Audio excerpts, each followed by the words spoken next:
ara nǹkan tá à ń sọ gangan leléyìí wípé ilé ti tó lọ.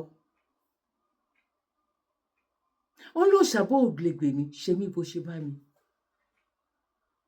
Bẹ́ẹ̀ ni, òòṣà tó lè gbè mí ṣe mí bó ṣe bá mi. Nǹkan tí bàbá Akíntóyè ń sọ lélẹ̀, nǹkan tí ṣe Sunday Igboho tó ń sọ lélẹ̀, nǹkan táwa yìí náà ń sọ lélẹ̀. Tíná bá wà, tọ́nà bá wà, tí security wà, ṣáwọn nǹkan pẹ̀típẹ̀tí tó kù, wọ́n máa ní kẹ́ fọkàn balẹ̀ ni. Wọ́n máa ní kẹ́ ṣe kí ni? Wọ́n máa ní kẹ́ lọ fi ọkàn balẹ̀.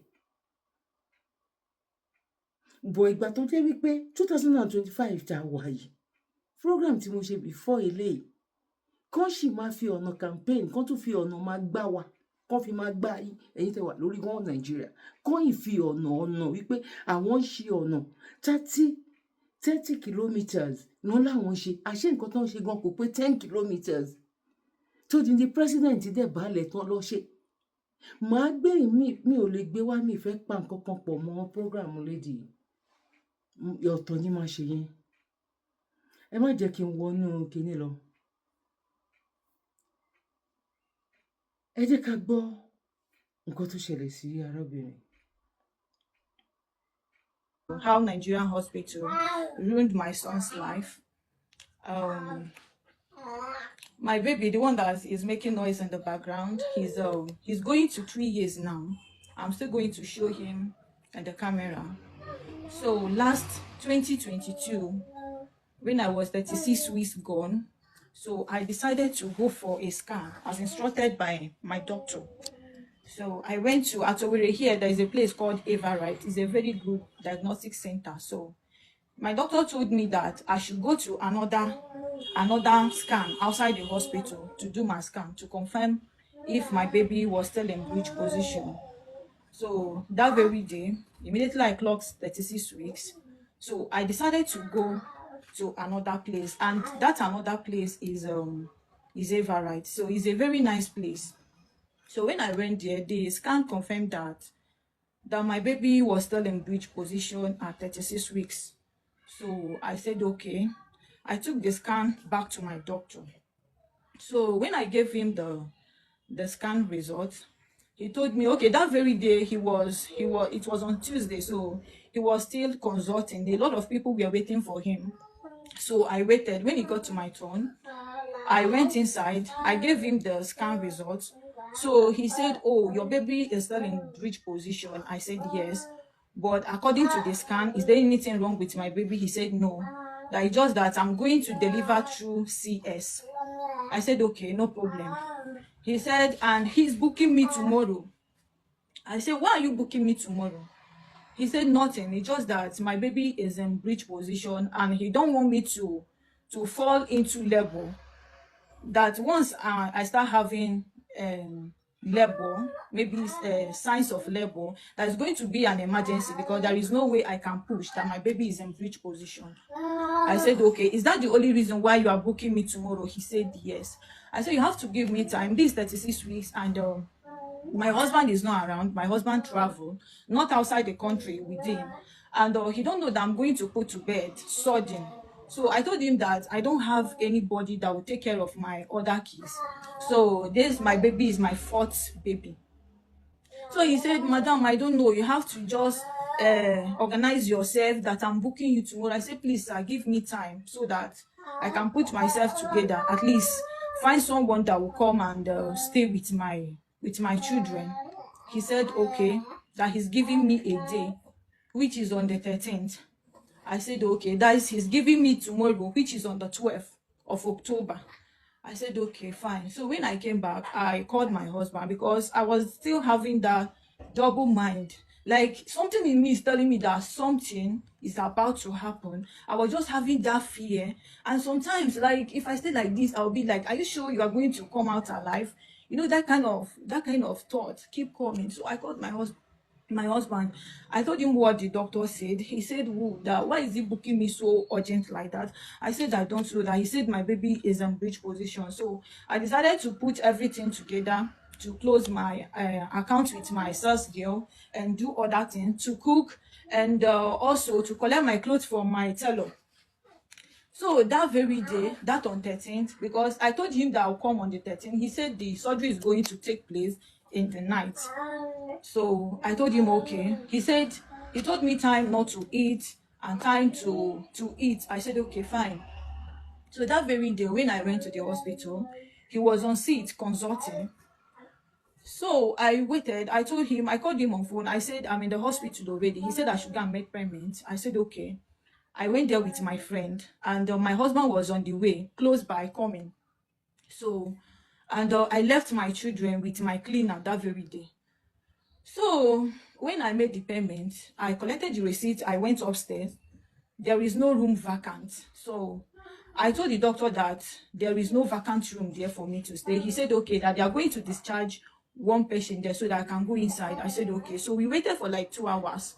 Then, after that 2 hours, they discharged one person in the room. Then we went inside. There is no bed sheet. My heart was just beating faster, as if something bad is going to happen. Like I was telling my friend, can you please touch my heart? My heart is beating fast. Are you sure that I'm feeling this strange feeling that something bad is about to happen? She held my hand and started praying.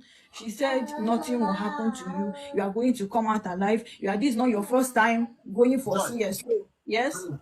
They hold your hand for prayers. Yes, my friend. Prayer warriors, continue.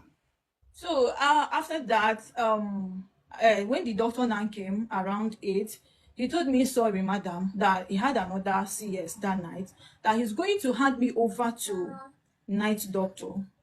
I said, no, I've not. You are the only one that I've been seeing. And why are you handing me over to night doctor? He said, this one is urgent, and he's not Jackie that will stay, like, that will perform 2 surgeries that night.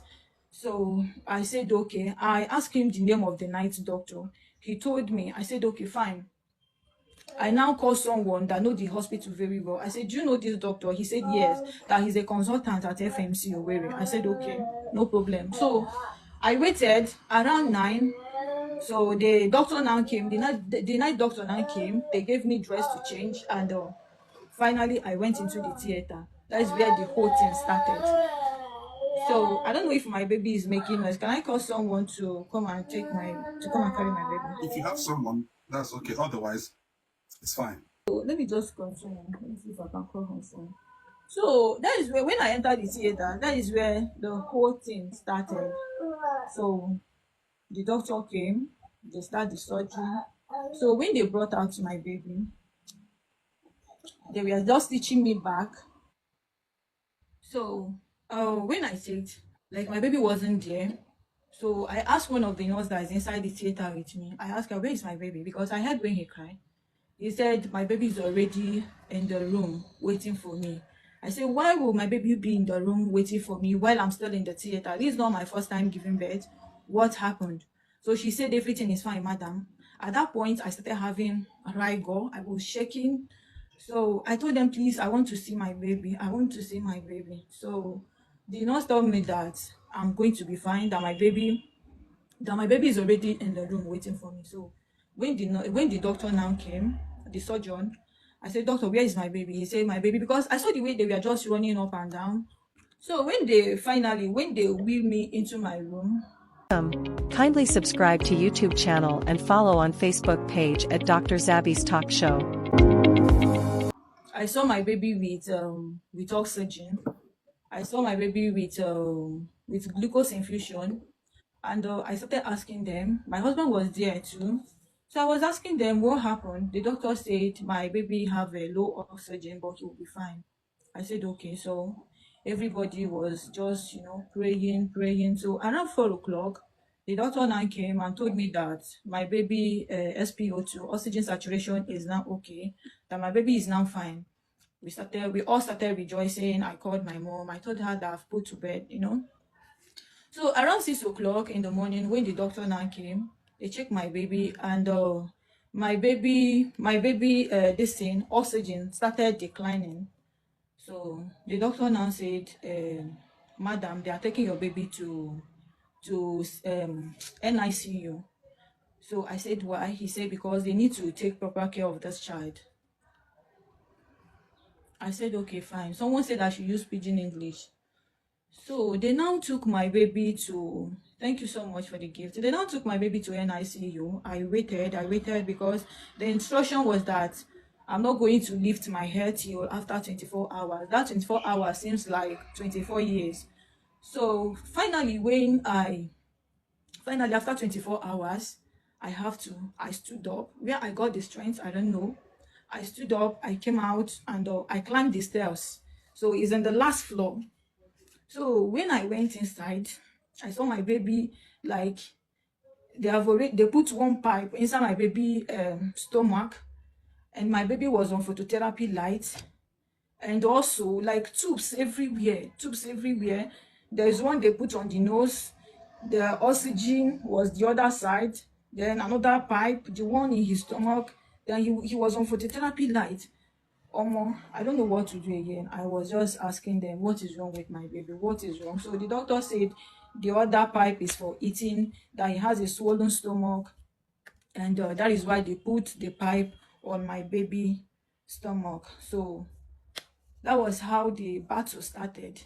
So I stayed in the hospital for some days. Then one morning like that, one doctor now came, and he told me that they want to fumigate the NICU because of mosquitoes, and I need to carry my baby out from the hospital. I said, okay. She said they want to fumigate the NICU. Now I ask her, then where do you want me to carry my baby to now? She said to another hospital. I said, another hospital? I don't know any place around here, that I'm new here. So which other hospital do you want me to go? Then I called the doctor that is in charge of my baby, because the woman wasn't the one that is in charge of my pikin. The doctor that is in charge of my son came. So I told him what the other female doctor said. So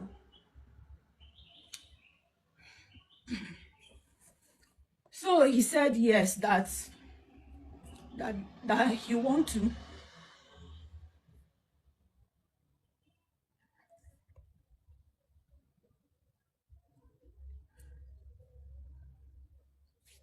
You want to take a break?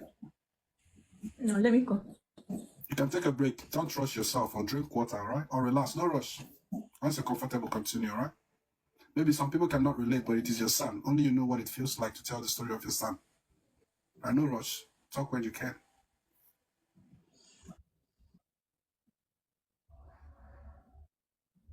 Thank you. So the doctor that is in charge of my son said that they want to refer me to FMC.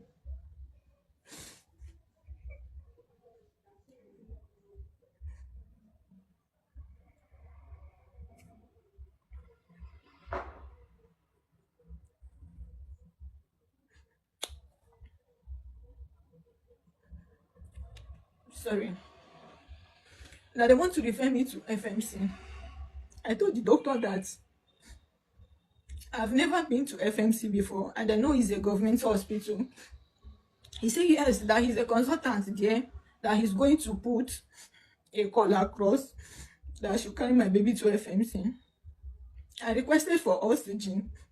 He said I can't go to FMC with their oxygen. So I told him that my baby is not stable, that since my baby cannot stay without oxygen, let me just pay so that I will go with their oxygen. The doctor said no. The doctor said no. Joy. That Joy. I'm going to ask you for a favor. Do it for me, all right? Do it for me, all right? Can you just get up? Just get up. Just walk for like 30 seconds and come back. no, I'm fine. Let me just continue. Are you sure? Let me just. Yeah, I'm fine. I'm fine. So I pleaded with them to give me oxygen. I told my friend, please go downstairs, go and deposit money into the account, because I thought it's because of money, because they are charging us too much there. So the doctor said, no, it's not all about money. I said, then what? He said that once I get to FMC, I should go to emergency session, that they were going to attend my baby to my son immediately. I said, okay. He said I should call him, that he's a consultant there, that he's going to put a call across. He told me to be tapping my baby so that my baby will be crying. That once my baby is crying, the oxygen I don't know what it means, but he said I should be tapping my baby so that my baby will cry, so that the oxygen will stop going down. I said, okay, then we move. Then when we got to FMC, then I was still carrying bandage. They have not removed my bandage, and I can't walk properly. So when we got to the emergency station, it's just my friend and my husband that were just running the whole thing. So when we got there, we met one huge guy. I don't know his name. So I gave him the referral letter. He went through it. He passed it to the other doctor. So he started asking me questions.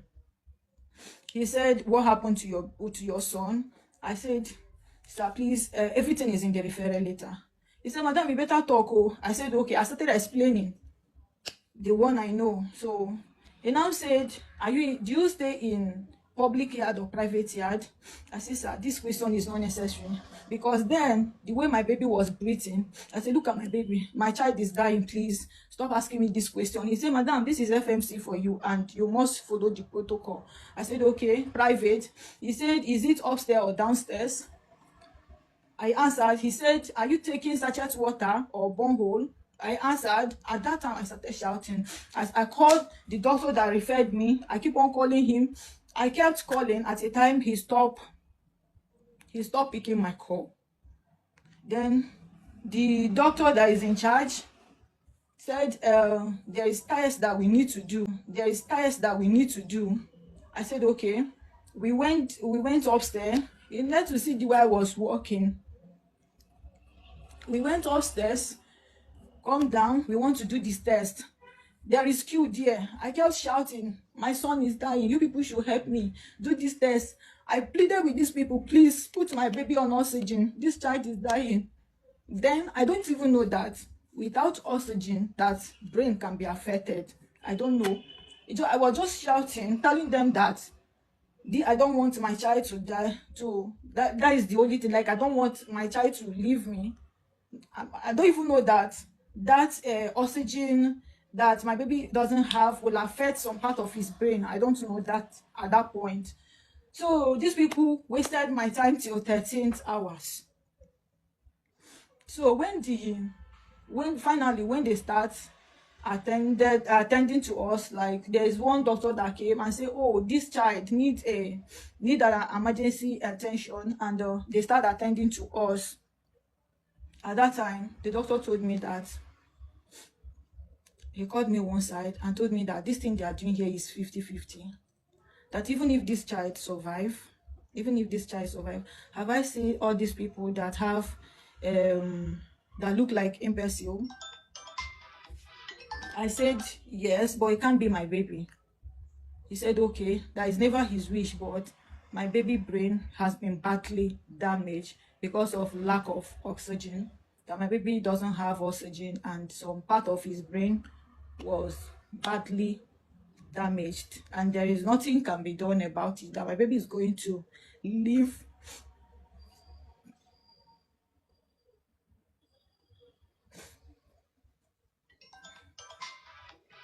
That he's going to live for the rest of his life with that condition.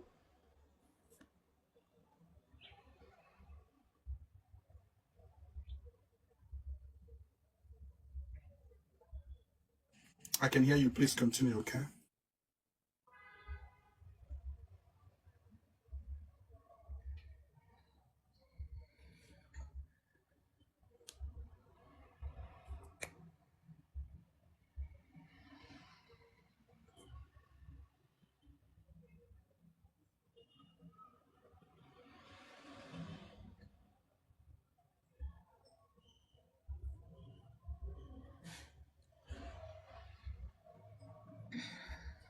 So the doctor told me that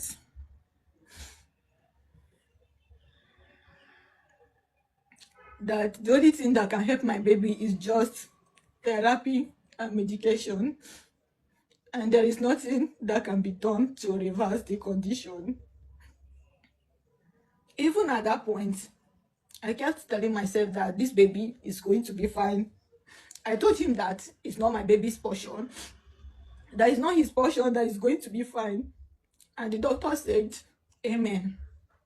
So we stayed for 1 month in the hospital. and they discharge us. So when they discharge us, when we came back home, I noticed that this baby cry a lot in the night. I noticed that at night, sometimes he'll be restless. So I told my mom that my mind is telling me that everything is not okay with this child. Let's just go back to hospital. My mom said it's too early, that we should just wait. I said, okay. So I waited till after 3 months. I waited for like 3 months. Then I went back to the hospital. So at this point, another hospital.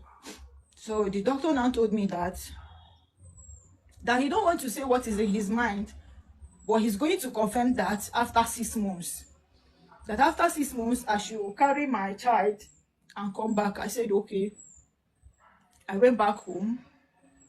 And at that point, I thank God that my mom was like, she was just there for me. So I waited. My baby doesn't respond to sound. You can make noise from now till to tomorrow. He doesn't respond to sound. His neck, he doesn't have any neck control, even at 4 months. I told my mom that this is strange. Then at 6 months, I carried him back to the hospital. Then that was when the doctor told me what. He told me that my child has a condition known as cerebral palsy. That my baby has a permanent brain damage. And there is nothing that can be done about it.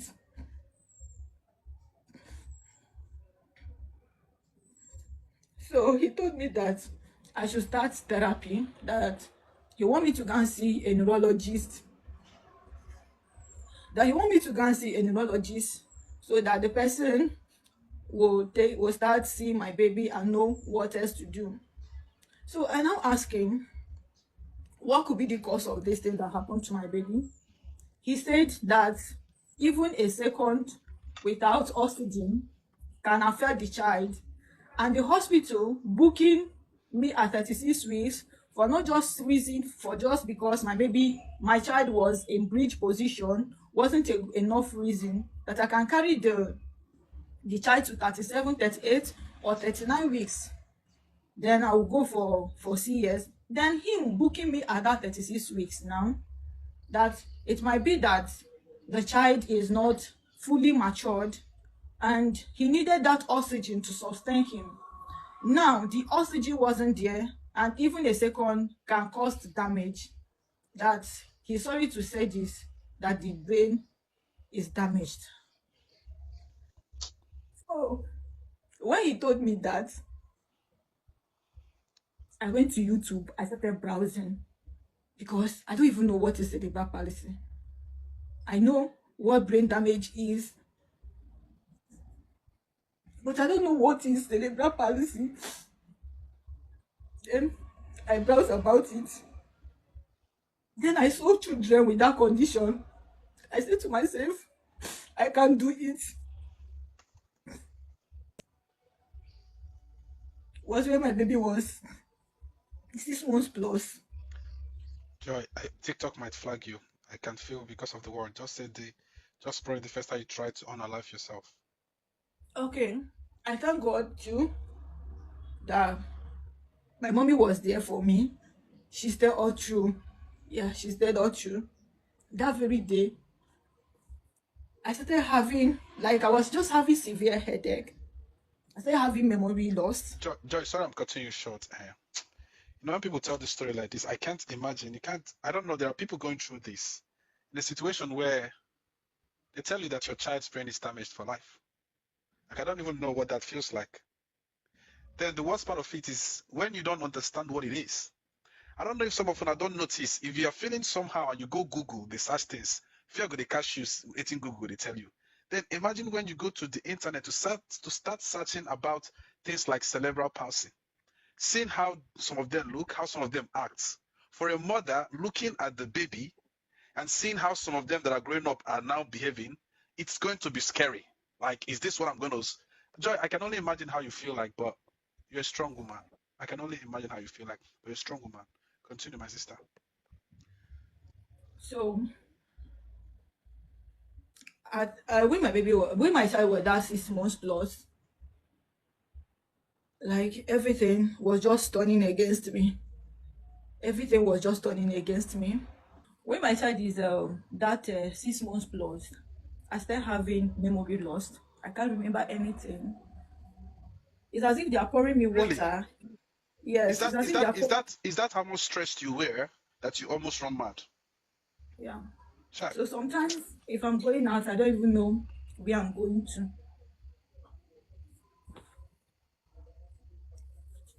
I was so depressed that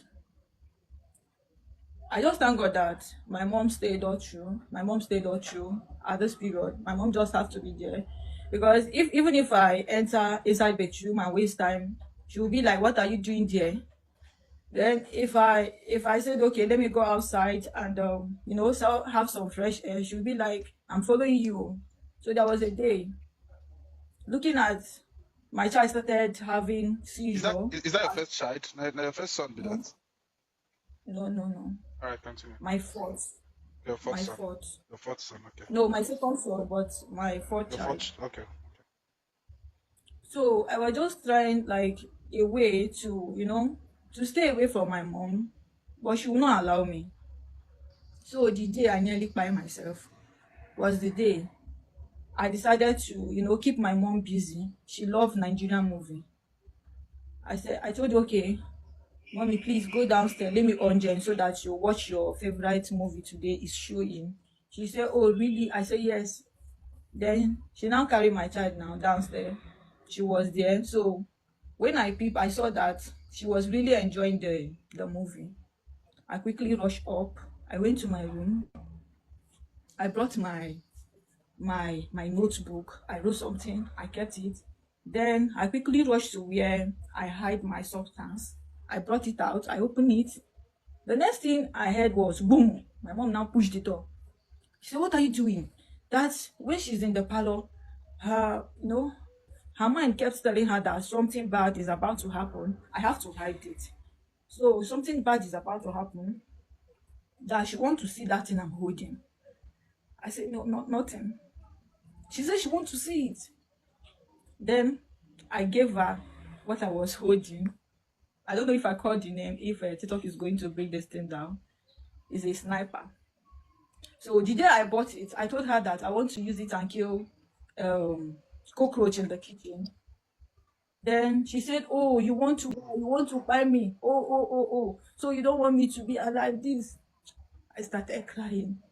I told her, when all this is good, when is it going to stop? Like, I'm tired. I'm tired. So, people always tell me that look at your other kids, look at your children. 2029, 2019, I buried 3 children. Your mother was telling you. I buried my children. I buried them. I Three. lost my 3 children.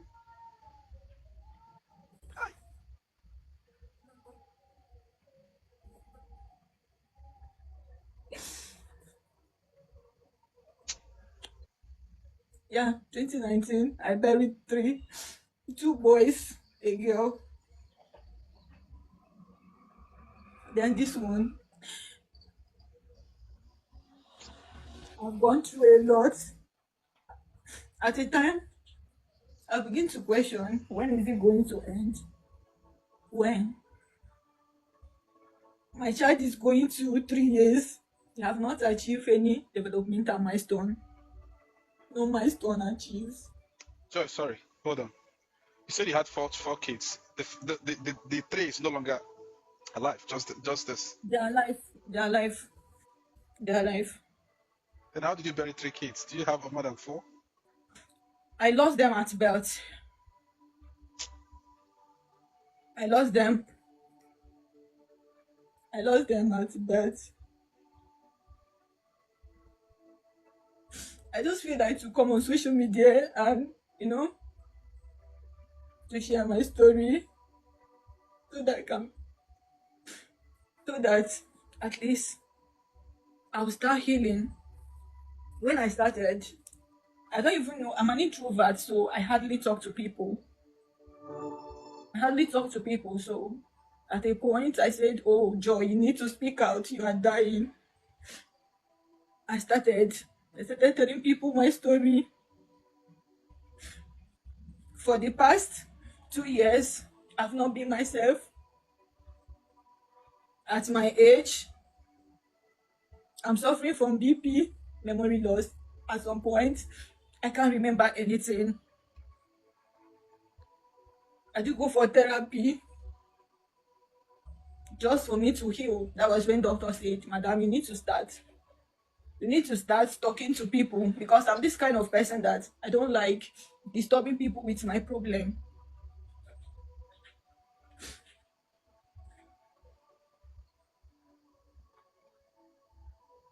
So this is how this hospital ruined my child's life. Every week we are at the hospital. Every week it's either for therapy or for just medical checkup. For the past 2 years, I had another child last year. Nàìjíríà burú ò ní ṣẹlẹ̀ sí wa. Ṣe rí oye attempt tí lady yẹn tó lóun ti gbégbèsè ju pápá ń bari ẹ̀ lọ. Ọlọ́run ò ní ṣe mi àti yín lẹ́yìn nìkan. Ṣe rí pé wọ́n wà nínú àdúrà tí mo máa ń ṣe fún wa. Wípé ẹ ṣé o, ẹ bá wa share, ẹ ṣé o, ẹ bá wa like o. Wípé Ọlọ́run kò ní ṣe wá ní àwa nìkan. Ẹ rí wípé ọmọbìnrin yẹn ọ̀rọ̀ wo ló ń sọ, èwo ló ń tẹnu mọ́, ó ní ìyá òun dúró ti òun, ó ní ìyá òun dúró ti òun, ó ní ìyá òun dúró ti òun, ó ní ìyá òun dúró ti òun. Ní pìrìsẹ́ńtà ń béèrè lọ́wọ́ ẹ̀ wípé ọkọ ẹ̀ gangan ń kọ́, ọkọ ń kọ́, pẹ̀lú gbogbo nǹkan tó go through yẹn, kó má rí bí kankan, kó jẹ́ pé ọkọ iṣẹ́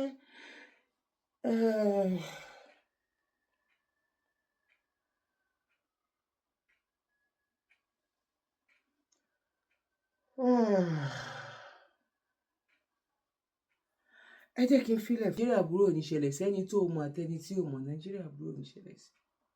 Mo fi Ọlọ́run búra, nígbà tí mo ń wò kíní, mo wá omi ojú, mi ò rí. Ọmọ ikú kó máa wó mi ojú báyìí pé bíkọ́ ojú ẹ ti gbẹ, ó ti ronú, ó ti ro gbogbo, bọ̀ ó mọ̀ wípé òun sunkún, ó mọ̀ wípé òun sun ẹkún yẹn, ó mọ̀, ìwọ náà mọ̀ wípé òun sunkún, ó mọ̀ wípé ẹkún gbọ̀n ẹ̀, òun sun ẹkún. Ìyá mi wá mi ẹ̀gbọ́n mi àtàbúrò mi, tí n bá lè rí squeeze mẹ́tẹ̀ẹ̀ta yẹn sí ojú kan yìí, I will do so. Àní Nàìjíríà burú sẹ́ kò ní ṣẹlẹ̀ sí èmi àti yín, ìyá mi bàbá mi ẹ̀gbọ́n mi àtàbúrò mi. Eléyìí gbẹnu tán. Tó fi ní kó máa gbé ọmọ láti hospital kan lọ sí, tí ò dẹ̀ ń ṣe pé wọn lówó. Tó bá jẹ́ wípé ìlú tó jẹ́ wípé oníkálukú wọn jẹ́ kó mẹ̀tọ́ ẹ̀, ó mọ ẹ̀tọ́ ẹ̀ ni. Irú hospital yẹn ṣe bóyá kán sùn ẹ̀ ni.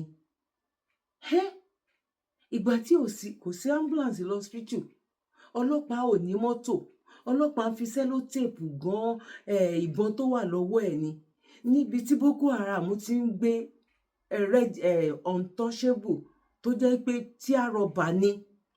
Ayé wo leléyìí Ọlọ́run? Eléyìí pọ̀.